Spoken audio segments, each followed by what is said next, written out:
Bismillahirrahmanirrahim. Assalamualaikum warahmatullahi wabarakatuh. Perkenalkan, nama saya Andi Fitri Amalia, Prodi Ekonomi Syariah Kelompok 4, semester 1. Akan memaparkan materi pada mata kuliah fikih ibadah, yang mana materinya adalah ibadah. Pertama, saya akan menjelaskan apa yang dimaksud dengan ibadah.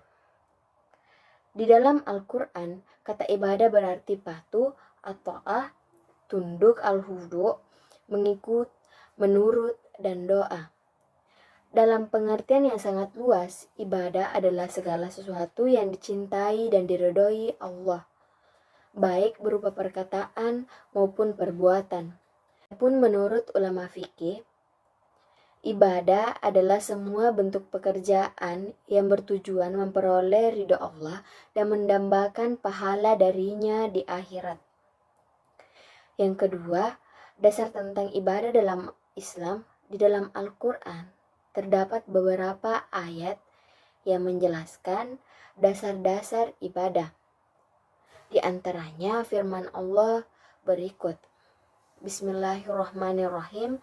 Wa ma halaqtul jinna wal insa illa liya'buduni. Artinya, dan aku tidak menciptakan jin dan manusia melainkan supaya mereka mengabdi kepadaku.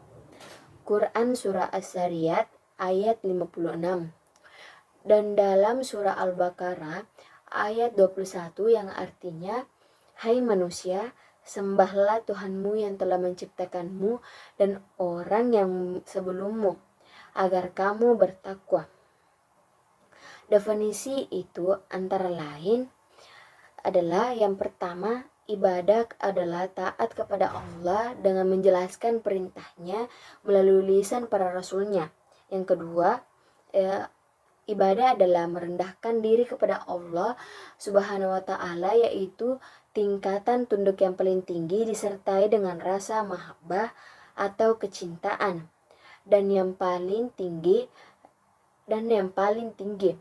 adapun yang ketiga, ibadah adalah sebutan yang mencakup seluruh apa yang dicintai dan diridhoi Allah Subhanahu wa Ta'ala, baik berupa ucapan ataupun perbuatan yang zahir maupun yang batin.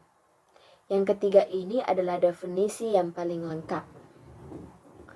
Allah Subhanahu wa Ta'ala memberitahukan bahwa hikmah penciptaan jin dan manusia adalah agar mereka melaksanakan ibadah hanya kepada Allah Subhanahu wa Ta'ala.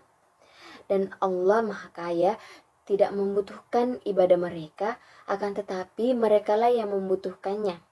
Karena ketergantungan mereka kepada Allah, maka barang siapa yang menolak beribadah kepada Allah, ia adalah sombong.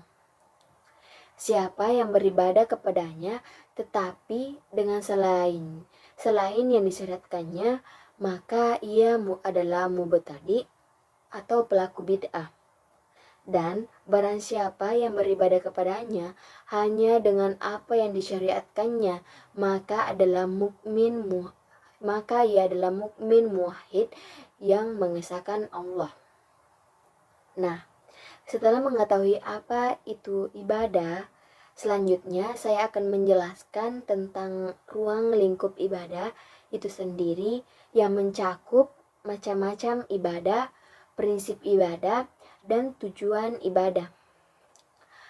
Adapun macam-macam ibadah, secara garis keras, ibadah dibagi menjadi dua, yakni ibadah khassa atau khusus atau mahdah, dan ibadah ammah atau umum atau ghairu mahdah.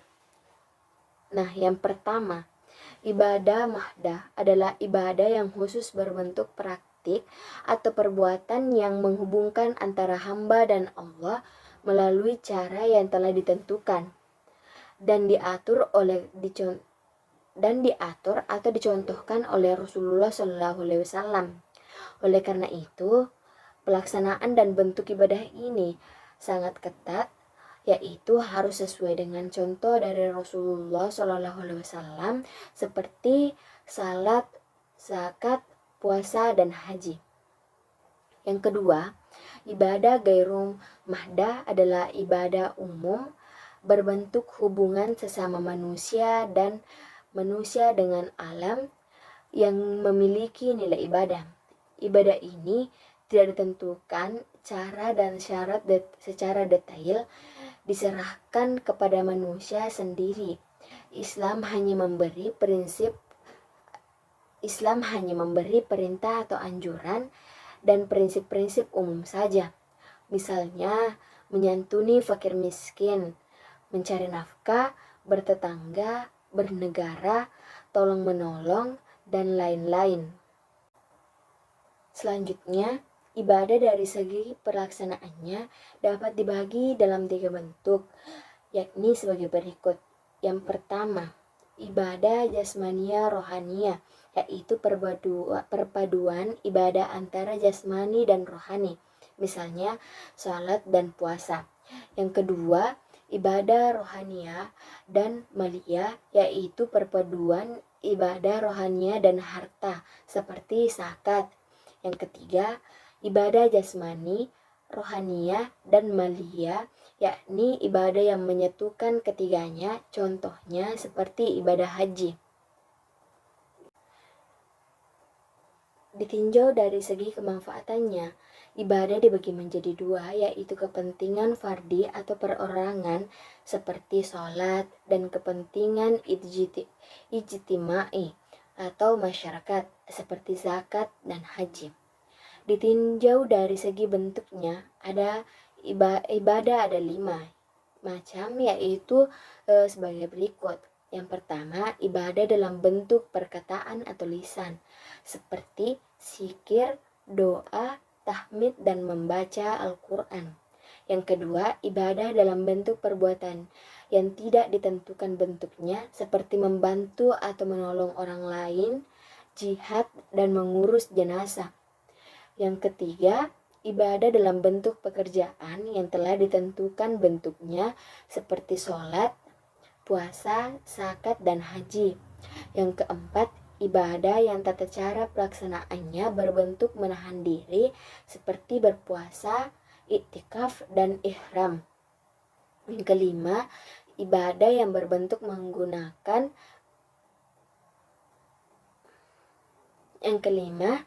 ibadah yang berbentuk menggugurkan hak, seperti memaafkan orang yang telah melakukan kesalahan terhadap dirinya dan membebaskan seseorang yang berhutang kepadanya. Adapun selanjutnya, yaitu prinsip-prinsip ibadah dalam Islam. Ada beberapa prinsip dalam ibadah, yaitu sebagai berikut. Yang pertama, ada perintah. Yang kedua, tidak mempersulit. Yang ketiga, menyedikitkan beban. Yang keempat, ibadah hanya ditujukan kepada Allah Subhanahu wa Ta'ala.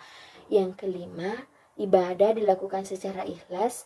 Yang keenam, keseimbangan jasmani dan rohani. Nah, selanjutnya yaitu tujuan.